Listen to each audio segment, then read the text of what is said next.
Allah atugezesezza Sheikh olwaleero ekisinza okwonoona famire z'abantu butabera na bugumiikiriza ekisinza okwonoona amaka g'abantu butaba na bugumiikiriza ekisinza okuleetera abaana n'okufuna ebizibu butaba na bugumiikiriza Sheikh kituufu n'agumiikiriza n'akoppa n'ava nga akoppa ebintu ebitali ku nteekateeka za Mungu subhanahu wa ta'ala. Kati Sheikh okimanyi nti olwaleero Allah wa subhanahu wa ta'ala bw'agamba nti linabluwannakum min shay'in min khawfi wal ju'i.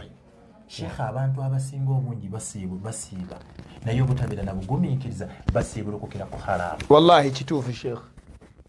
Nasibu nakulamba asiibye Ramadani yonna agisiibye alisa abantu be nenga mwajja riziki mwali atagumiikiriza riziki ya haramu